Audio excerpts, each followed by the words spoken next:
बिस्मिल्लाहिर्रहमानिर्रहीम। अस्सलाम वालेकुम। Welcome back to my YouTube channel.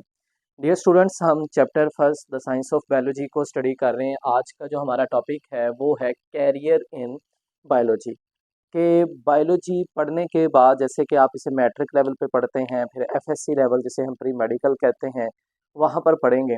और उस पढ़ने के बाद आप कौन कौन से कैरियर अडॉप्ट कर सकते हैं, कौन कौन सी फील्ड में, कौन कौन से डिपार्टमेंट्स में आप एडमिशन ले सकते हैं और अपना कैरियर आगे बना सकते हैं। क्योंकि एफएससी के बाद ही आपने डिसाइड करना होता है कि आपने आगे कौन सी फील्ड, कौन से कैरियर को चूज़ करना है। तो बायो पढ़ने के बाद, बायोलॉजी का सब्जेक्ट पढ़ने के बाद आपका आगे कौन कौन से सब्जेक्ट डिपार्टमेंट्स में स्पेशलाइजेशन कर सकते हैं, इन सारी चीज़ों को हम आज के लेक्चर में स्टडी करेंगे।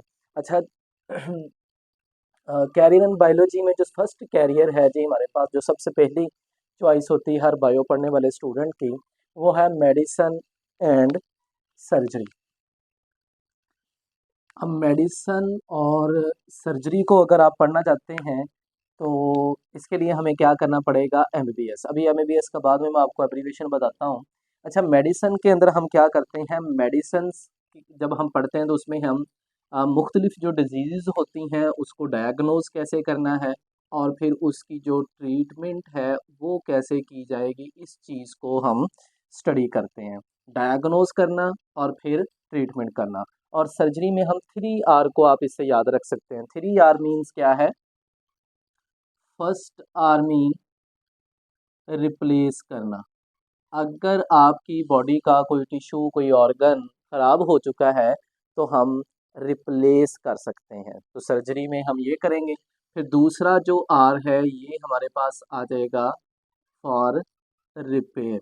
अगर आपकी बॉडी का कोई ऑर्गन या कोई पार्ट जो है वो डैमेज हो चुका है तो हम उसे रिपेयर करते हैं सर्जरी में, दोबारा से ठीक करके उसे चला दिया जाता है।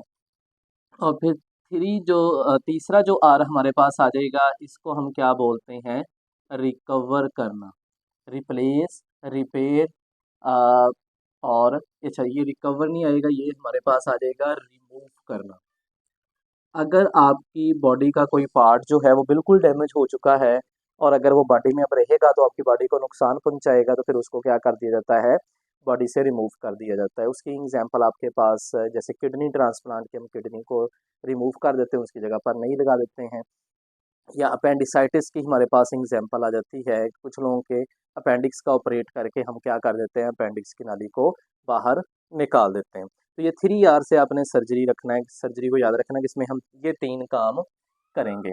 और ये दोनों चीज़ों को हम जिस फील्ड में पढ़ते हैं उस फील्ड को हम क्या नाम देते हैं, एमबीबीएस। अब एमबीबीएस हमारे पास 2 वर्ड्स का आप समझ लें कि ये एब्रीवेशन है, bachelor of medicine and bachelor of surgery. कि मतलब आपने मेडिसन और सर्जरी दोनों में बैचलर करना होता है, लेकिन ये जो बैचलर है ये हमारे पास कितने साल का होता है, 5 साल का एफएससी के बाद आपने करना होता है। नेक्स्ट जो हमारे पास कैरियर आ जाता है वो डेंटिस्ट्री, जिसको आप सिंपली क्या कहते हैं, जो दांतों का डॉक्टर होता है, आप उस फील्ड के अंदर जा सकते हैं। अब जो डेंटिस्ट होता है ये स्पेशलाइज इन ओरल हेल्थ में, इसकी स्पेशलाइजेशन होती है कि इसने मुंह या मुंह से रेलिवेंट जितनी चीज़ें हैं उसके अंदर इसकी स्पेशलाइजेशन होती है। अब दांतों की वजह से ज़्यादा मशहूर ये है कि क्योंकि मोस्टली जो हमें मुंह के अंदर मसला आता है वो दांतों के अमराज से ही रेलिवेंट होता है, तो इस वजह से हम इसको डेंटिस्ट को दांतों का स्पेशलिस्ट ही बोलते हैं। और इसके लिए आपको डिग्री कौन सी करनी पड़ेगी, BDS, bachelor of dentist and surgery.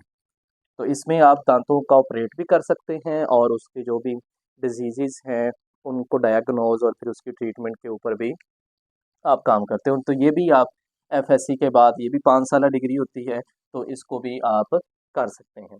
अच्छा, उसके बाद तीसरा जो हमारे पास कैरियर है इसको हम बोलते हैं फार्माकोलॉजी। अब फार्माकोलॉजी मतलब इस फार्मेसी से आपने इसको याद रखना है, इसमें मेडिसिन से रेलिवेंट चीज़ों के ऊपर हम बात करेंगे।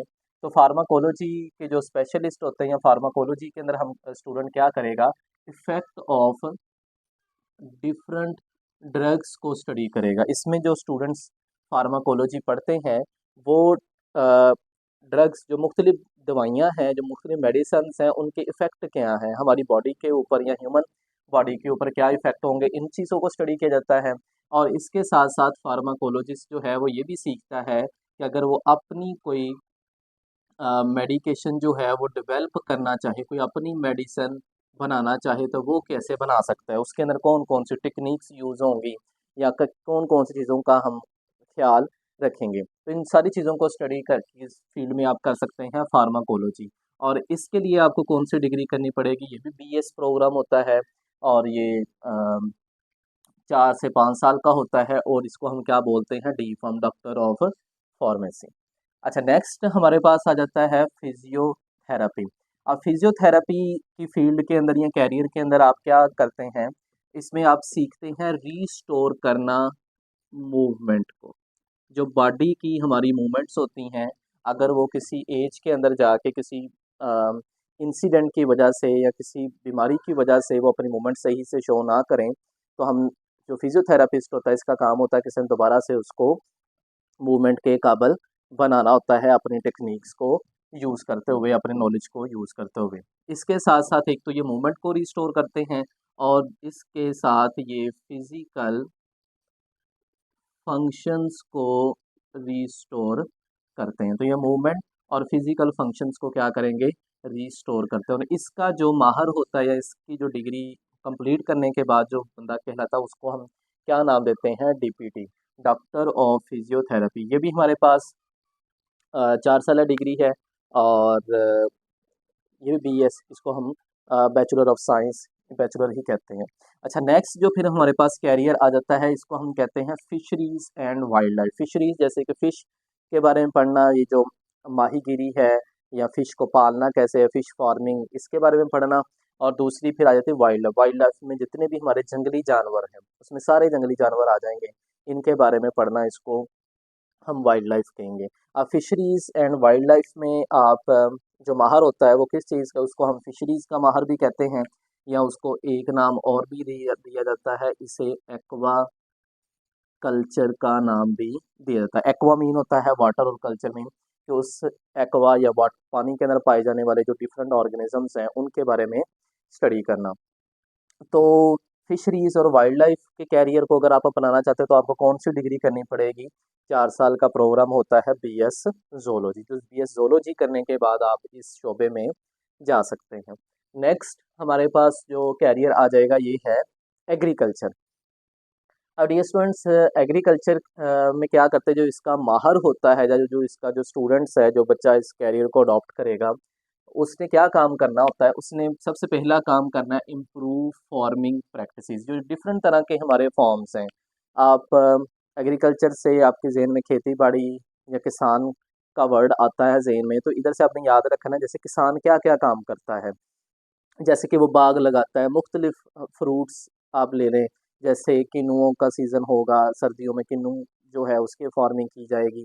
फिर आम के कुछ लोगों ने, जामुन, मुख्तलिफ आप जितने भी फ्रूट्स लेते जाएं, हर एक के क्या होते हैं, फार्म होते हैं। फिर इसमें इसके अंदर ऑलमोस्ट कुछ आप कह लें डीवीएम वाले भी आ जाते हैं, जो वेटरनरी फार्मिंग होती है जिसमें पोल्ट्री फार्मिंग और ये सारा कुछ, ये भी एग्रीकल्चर की फील्ड में चीज़ें आती हैं। या फिर इसी तरह से कुछ लोग जो दूध बेचते हैं, उन्होंने अपने फार्म बनाए होते हैं जहाँ पर उन्होंने भैंसें, गायें रखी होती हैं, दूध जिनसे हासिल किया जाता है या गोश्त हासिल किया जाता है। तो ये सारा किस में आ जाएगा, फार्मिंग के अंदर आ जाएगा। तो डिफरेंट तरह के ये जो फार्म है इसको आप किस तरह से चला सकते हैं, इसके लिए क्या क्या चीज़ें ज़रूरी हैं, वो सारा हम इसके अंदर पढ़ते हैं।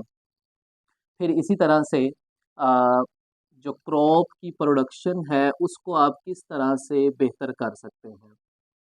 ये जो एग्रीकल्चरिस्ट होगा, जो इसका माहर होगा, वो इस चीज़ के ऊपर भी काम करेगा कि एक जगह से या एक ज़मीन से जितनी हम फसल एक साल में ले रहे हैं तो नेक्स्ट ईयर हम उससे बढ़ा कैसे सकते हैं, कैसे हम बीज नए तैयार कर सकते हैं। आपने देखा होगा बहुत सारे ऐसे फ्रूट्स हैं, जैसे कि किन्नू की अगर हम बात करें तो हमने हमारे जो एग्रीकल्चरिस्ट हैं उन्होंने ऐसे किन्नू तैयार कर लिए हैं जिसमें बीज अब कम से कम होते जा रहे हैं।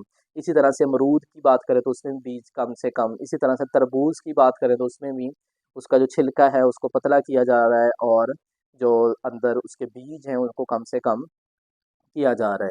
तो चीज़ों को मज़ीद क्या करते हैं ये एग्रीकल्चरिस्ट जो हैं, जितनी भी हमारी क्रॉप्स हैं, जितनी भी हमारी फसलें हैं, उनको बेहतर बनाने के ऊपर काम करते हैं।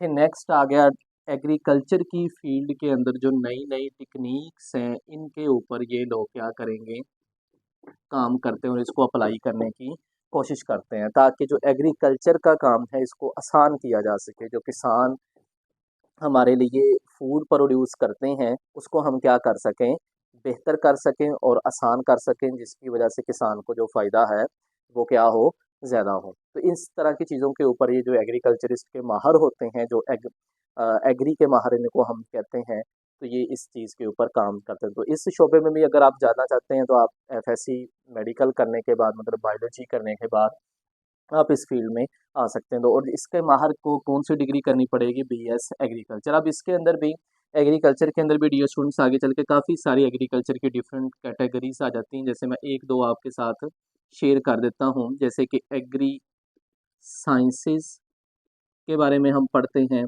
फिर इसी तरह से एग्री के अंदर हम हॉर्टिकल्चर के बारे में पढ़ते हैं, फिर इसी तरह से एग्री के अंदर ही हम लैंडस्केपिंग के बारे में पढ़ते हैं।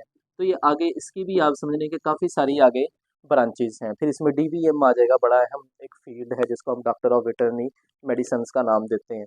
तो ये वो भी फार्मिंग टाइप के अंदर आ जाएगा। तो ये सारी चीज़ें एग्रीकल्चर से रेलिवेंट हैं। ये जो फैसलाबाद के अंदर बहुत बड़ी यूनिवर्सिटी है, ज़रई यूनिवर्सिटी, जिसे हम एग्रीकल्चर यूनिवर्सिटी ऑफ फैसलाबाद कहते हैं, उसके अंदर हम इन चीज़ों के बारे में ही स्टडी करते हैं। और जो स्टूडेंट इधर जाता है वो इसी फील्ड के अंदर अपनी आगे शोबे के अंदर जा सकता है। बाकी जो नेक्स्ट है हाफ हमारे ये कैरियर्स हमने आज कर लिए हैं, नेक्स्ट अगले लेक्चर में हम बाकी हाफ करेंगे। उम्मीद है आपको आज के टॉपिक की समझ आई होगी। मिलते हैं नेक्स्ट लेक्चर में, तब तक के लिए stay connected. Thank you and अल्लाह हाफिज़।